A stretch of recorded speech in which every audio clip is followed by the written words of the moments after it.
बिस्मिल्लाहिर्रहमानिर्रहीम। अभी बेटा हम एक्सरसाइज 1.2 करने वाले हैं और ये जो एक्सरसाइज 1.2 है ये पंजाब टेक्स्ट बुक बोर्ड की एक्सरसाइज है, क्लास 6 है। तो आप जब भी इस पंजाब टेक्स्ट बुक बोर्ड की जब भी कोई एक्सरसाइज सर्च करें तो एक्सरसाइज का नंबर लिख के साथ पंजाब टेक्स्ट बुक बोर्ड या पीटीबी सर नदीम नवर लिख लिया करें, क्योंकि और पब्लिशर की भी वीडियोस हैं, जैसे एनबीएफ वालों का मैथ है वो भी मैं कर रहा हूँ, ऑक्सफोर्ड का भी कर रहा हूँ और ये पंजाब जो टेक्स्ट बुक बोर्ड है इसका भी कर रहा हूँ। तो जब आप पंजाब की एक्सरसाइज ढूंढने पर आपकी बुक अगर ये वाली है तो आप यानी कि एक्सरसाइज 1.2 पीटीबी सर नदीम नवर इस तरह करके लिख लिया करें, क्लास 6। तो यहाँ पे right the following set into the descriptive form. Descriptive form क्या होता है? आपके लेवल में दो तरह के इसको सेट को डिस्क्राइब करने के दो मेथड यहाँ पे बयान किए गए हैं क्लास 6 में। वो दोनों मेथड की थोड़ी सी पहले मैं आपको वजाहत कर दूं। इसमें पहला है डिस्क्रिप्टिव फॉर्म। डिस्क्रिप्टिव फॉर्म में वो होता है कि किसी भी सेट को स्टेटमेंट की फॉर्म में लिखना, जुमले की फॉर्म में लिखना, सेंटेंस की फॉर्म में लिखना। ठीक है, किसी भी सेट को सेंटेंस की फॉर्म में लिखना या जुमला कहते हैं ना, उर्दू में जुमला बना के लिख देते हैं, या वर्ड्स में लिखना, अल्फाज में लिखना, इसको कहते हैं डिस्क्रिप्टिव फॉर्म। तो पहले हम इनको डिस्क्रिप्टिव फॉर्म लिखते हैं। इनको भी लिखने के एक मुख्तलिफ मेथड होती हैं। एक भी सेट को हम मुख्तलिफ अंदाज से लिख सकते हैं। लाजमी नहीं है कि जो मैं लिखूं वही इसका आंसर हो या इसका वही आंसर हो जो बुक एंड पे दिया हुआ है, ऐसा नहीं है। इसके आंसर एक से ज़्यादा भी हो सकते हैं। तो वो भी मैं मुख्तलिफ आपको करवाता हूँ, फिर आपको समझ आ जाएगी इंशाल्लाह। जिस तरह इसका फर्स्ट पार्ट है, ए सेट है, इसमें काउंटिंग लिखी हुई है 1 से लेकर 6 तक।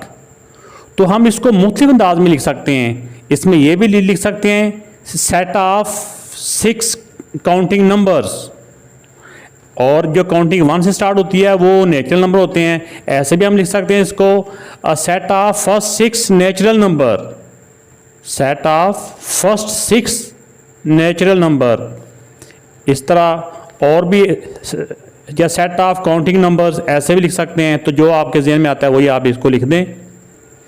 तो the set of first 6 natural number. इसमें बी सेट है, बी सेट में 0 से लेके 99 तक है। जो काउंटिंग 0 से स्टार्ट होती है वो कौन से नंबर होते हैं? वो होते हैं whole number, WHOLE whole number. तो ये इसको हम ऐसे भी लिख सकते हैं the set of whole number less than 100, less than 100 भी लिख सकते हैं। या अगर 1 से लेकर 99 तक, तो 99 होते हैं ना, 7 0 भी शामिल हो जाए तो टोटल 100 बन जाते हैं। तो इसमें ऐसा भी हम लिख सकते हैं कि the set of first 100 whole number. दोनों अंदाज से हम इसको लिख सकते हैं। तो इस बी पार्ट का मैंने आंसर ये लिख दिया, the set of whole numbers less than 100। तो ऐसे भी लिख सकते थे the set of whole number up to 99, the set of first 100 whole number. ये मैं मुख्तलिफ आपको इसके जो जिस अंदाज से हम लिख सकते हैं ना वो मैं बता रहा हूँ, फिर माइंड में जो भी आपके रह जाए वही आप लिख सकते हैं। सी पार्ट है, इसके अंदर देखो गेम्स के नाम लिखे हुए हैं। कितनी गेम्स हैं? 1 2 3 4। इसमें लिख देंगे द सेट ऑफ 4 गेम्स। भाई इतना ही काफ़ी है, इसको इसी तरह ही रहने दें। नेक्स्ट पार्ट है ई। ऐसे आमने सामने मैं कर रहा हूँ। इसमें 2 4 6 आगे डॉट डॉट आगे रुक नहीं रही, काउंटिंग चलती जा रही है। तो ये 2 4 6 क्या होते हैं? ये 2 4 6 जो होते हैं ये होते हैं इवन नंबर।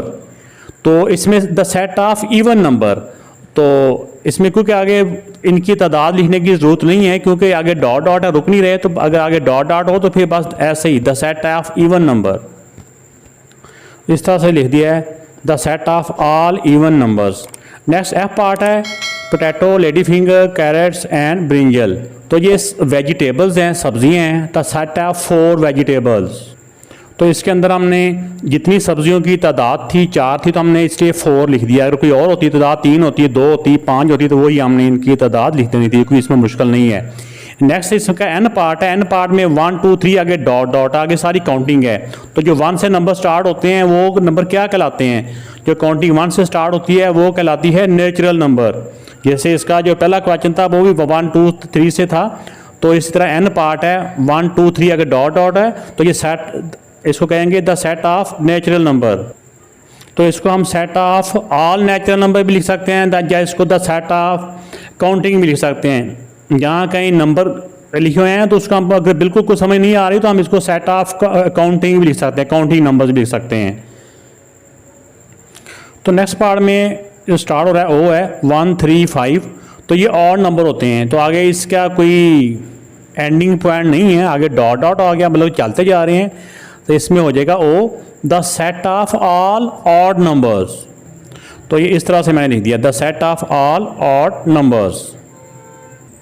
नेक्स्ट इसका W जो पार्ट है, इसमें है जो काउंटिंग स्टार्ट हो रही है 0 से, 0 1 2 3। जो 0 से स्टार्ट होती है वो होल नंबर होते हैं। तो इससे पहले हमने बी साइड में भी देखा था, इसका जो बी पार्ट था उसमें भी 0 1 2 से शुरू हो रहा था, तो वहाँ पे 99 तक था। लेकिन यहाँ पे आगे डॉट डॉट है, इसका मतलब हो जाएगा the set of all whole numbers, क्योंकि आगे स्टॉप नहीं ना हो रहा, तो ये set of all whole numbers इस तरह करके लिख देंगे। तो इसका लिख दिया the set of all whole numbers. Next X part है, एक्स पार्ट में सेट है father mother brother and sister. तो ये एक फैमिली के अंदर ही फादर भी होते हैं, मदर भी होती हैं, ब्रदर होता है, सिस्टर होता है। तो इसको हम इस तरह से लिख देंगे the set of 4 family members, the set of 4 family members. Next question है the write the following sets into the tabular form. पहले जो क्वेश्चन था उसमें वो टेबुलर फॉर्म में दिया हुआ था और उसको हमने टेबुलर फॉर्म में डिस्क्रिप्टिव फॉर्म में लिखना था, यानी उसमें टेबुलर को डिस्क्रिप्टिव में करना था। अब इस वाले क्वेश्चन में ये जो सेट हैं ये डिस्क्रिप्टिव फॉर्म में दिए हुए हैं और इनको टेबुलर फॉर्म में लिखना है। तो टेबुलर फॉर्म क्या होती है, सबसे पहले इसका कंसेप्ट आप समझ लें। जो टेबुलर फॉर्म होती है इसमें जो सेंटेंस के अंदर जिन एलिमेंट्स का जिक्र किया होता है ना, उनको अलग-अलग उनको एलिमेंट्स की फॉर्म में लिखना है। जिस तरह जैसे देखें ये अलग-अलग एलिमेंट है ना, ये बीच में कॉमा आ गया, अगला एलिमेंट के सारे एलिमेंट अलग-अलग से दिए हुए हैं। तो इस तरह से लिखने को बोलते हैं टेबुलर फॉर्म। ठीक है, तो ये डिस्क्रिप्टिव फॉर्म में दिया हुआ है। इसमें देखिए the set of names of 3 boys, 3 boys के नाम लिखने हैं। आगे कंडीशन क्या दी हुई है, whose name start with the letter B, जिनका नाम लेटर बी से स्टार्ट होता हो। तो जिन जिन बॉयज़ का नाम भी बी से स्टार्ट होते हैं, आपके ज़हन में जो भी नाम आते हैं आप उनके नाम लिख सकते हैं। तो ये हमने इस डिस्क्रिप्टिव फॉर्म को टेबुलर फॉर्म में लिख दिया। ये 3 उन्होंने कहा था 3 बॉयज़ के नाम लिखने हैं, ये मेल नाम कोई भी हो, तो बाबर बशीर एंड बाकिर मैंने लिखे हैं। तो ये तीनों बी से स्टार्ट हो रहे हैं। नेक्स्ट बी पार्ट है the set of names of 3 girls, 3 girls के नाम लिखने हैं whose name started with the letter I, जिनका आई से स्टार्ट होता है। तो जो भी आपके माइंड में आता है उसी का नाम आप लिखें। ये मत आप सोचना कि यार ये जो बशीर है ये हमारे मोहल्ले में है, ये बॉय नहीं है, ये तो एक बाबा जी हैं। ऐसा नहीं है, और आपके मोहल्ले में बाबा जी हैं, हो सकता है कि साथ वाली गली में किसी बच्चे का नाम ही हो। जो नाम होते हैं ना ये हर एज में हर किस कोई रख सकता है, लाजमी नहीं कि बूढ़ों के नाम और होते हैं, जवानों के और होते हैं, बच्चों के और होते हैं, ऐसा नहीं होता। तो बस आपने इसमें ये नाम लिखना है कि मेल के नाम कौन से होते हैं और फीमेल्स के नाम कौन से होते हैं। आप 3 गर्ल्स के नाम लिखने हैं जो आई से स्टार्ट होते हैं। तो मैंने ये 3 नाम लिख दिए हैं, इकरा, इरम एंड इरहा। तो आपके माइंड में भी जो से नाम आए आप वो नाम लिख सकते हैं। सी है the set of 4 domestic animals. Domestic animals वो एनिमल होते हैं जिनको घरों में रखा जाता है। डोमेस्टिक मतलब घरेलू, जो जिनको घरों के अंदर रखा जाता है, उन 4 एनिमल्स के नाम लिखने हैं। कौन कौन से एनिमल्स घरों में रखे जाते हैं, इसमें जो नाम रखा जाता है वो एक उसमें गोट आ जाता है, बकरी, इसमें कैट आ जाता है, इसमें कौ भी लोग घरों में रखते हैं, और डॉग भी। ये वाले एनिमल्स हैं, लोग घरों में इनको रखते हैं। नेक्स्ट पार्ट है D the set of 5 birds. 5 birds के नाम लिखने हैं, जौन से भी आपके माइंड में आते हैं बर्ड्स, परिंदे, उनके नाम लिखें आप। तो इसके जो 5 बर्ड्स हैं, बर्ड्स होते हैं जो परिंदे होते हैं। परिंदे कौन से होते हैं, जिनके पर होते हैं। तो ये इसमें लिखा है डव। डव क्या होती है, फाख्ता कहते हैं ये। और ये क्रो, कौवा, पैरेट। पैरेट क्या होता है, तोता। पिजन, और ईगल, बाज, ये कबूतर। तो ये 5 बर्ड्स के नाम लिख दिए। इसके अलावा और भी कोई अगर आपको आसान को लगता है तो उसके नाम भी आप लिख सकते हैं। जैसे स्पैरो भी होता है, एक वो बैट होता है, BAT बैट, चमगादड़ को कहते हैं, वो भी बर्ड्स में आ जाता है। तो इस तरह करके आप और भी नाम जो आपको उन्होंने 5 नाम कहा था, 5 नाम हमने लिख दिए हैं।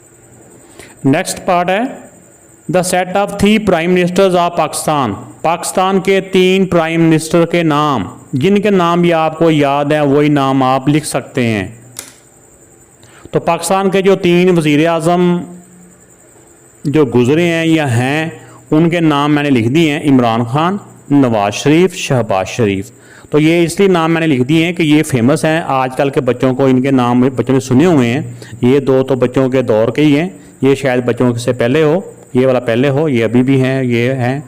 तो इस तरह से ये नाम लिखे। इससे पहले जैसे राजा अशरफ था और यूसुफ रज़ा गिलानी साहब थे, बेनज़ीर भुट्टो थी, लियाकत अली खान साहब थे, जुल्फ़िकार अली भुट्टो साहब थे। तो ये बहुत से गुजरे हैं, लेकिन जो अभी के दौर के थे, जिनका भी जो लेटेस्ट गुजरे हैं, उनके नाम मैंने यहाँ पे लिख दिए हैं। नेक्स्ट पार्ट है the set of 5 famous cities of Pakistan. Pakistan के 5 मशहूर जो शहर हैं उनके नाम लिखने हैं। तो ये 5 फेमस सिटीज़ हैं जिनके नाम मैंने लिखे हैं। इसके अलावा आपके माइंड में कि और आते हैं ना, वो भी लिख सकते हैं, जिनके स्पेलिंग भी लिखने में आसानी हो। कराची, लाहौर, इस्लामाबाद, कोयटा, मुल्तान, इसके अलावा पेशावर, रावलपिंडी, फैसलाबाद, ओकाड़ा, और भी बहुत से सिटी हैं, सखर है, हैदराबाद है, जो भी आपके माइंड में आता है, जैकाबाद, सुई। लेकिन मैंने वो लिखने की कोशिश की है जिनके स्पेलिंग आपको लिखने में कुछ आसानी रहेगी। जी पार्ट है, जी पार्ट में है the set of letters of the word banana. Banana के अंदर जो लेटर यूज़ हुए हैं, उन लेटर्स को हमने टेबुलर फॉर्म में लिखना है, उनके एलिमेंट्स को लिखना है। पहले बी आ रहा है, बी लिख दें, उसके बाद ए आ रहा है, ए लिख दें, फिर एन आ रहा है, एन लिख दें, फिर ए आ रहा है। अगर सेट के अंदर कोई भी एलिमेंट पहले आ चुका हो, उसको दोबारा नहीं लिखा जाता। ये ए भी नहीं लिखेंगे, एन आ गया, एन भी नहीं लिखेंगे, पहले आ चुका है। फिर ए आ चुका है, ए आ रहा है, तो ए भी पहले आ चुका है। इसलिए यही 3 लेटर्स हैं जिनसे ये वाला सारा वर्ड बनता है। तो ये इसका आंसर है। तब नेक्स्ट जो आई पार्ट है, आई पार्ट में उन्होंने ये कहा हुआ है the set of vowels of the word naughty. Naughty के अंदर जितने वावल यूज़ हुए हैं वो वावल हमने लिखने हैं। तो इसमें 2 ही वावल हैं, एक इसमें ए आ रहा है और एक यू आ रहा है, ए एंड यू, ये 2 ही आ रहा है। The set of years greater than 2006 and less than 2009। इसमें यह है कि वो वाले ईयर, वो वाले साल लिखने हैं जो 2006 से बड़े हैं और 2009 से छोटे हैं। तो इसमें क्या कौन से आ जाएंगे? 2006 से बड़ा है क्या है? 2007 और 2008, क्योंकि 2009 से उन्होंने लेस का है, इसलिए 2000 इससे आगे 9 आएगा तो वो हम नहीं लिखेंगे, उन्होंने उससे छोटे कहा था। तो ये आ गया। नेक्स्ट क्वेश्चन है, जो नेक्स्ट पार्ट है, के पार्ट है the set of 3 bakery items. Bakery से जो चीज़ें मिलती हैं वो 3 चीज़ों के नाम लिखने हैं, 3 बेकरी आइटम्स के नाम लिखने हैं। तो बेकरी से क्या क्या मिलता है, हमने वो वाले वर्ड लिखने हैं, वो वाले जो हमें लिखने भी आसान हो। बेकरी के आइटम्स में एग्स भी आते हैं, एग इसमें, और आपकी एक फेवरेट चीज़ है पिज़्ज़ा भी आता है। और इसमें क्या है, बर्गर लिख दें या ब्रेड लिख दें, केक लिख देते हैं, केक। ये 3 आइटम हमारे हो चुके हैं। तो ये 3 बेकरी आइटम्स हैं। चैनल को अगर आपने अभी तक सब्सक्राइब नहीं किया तो सब्सक्राइब लाजमी तौर पे करें और बेल आइकन का बटन लाजमी तौर पे प्रेस करें ताकि हर आने वाली वीडियो का नोटिफिकेशन आपको मिल जाए। ओके, अल्लाह हाफिज़।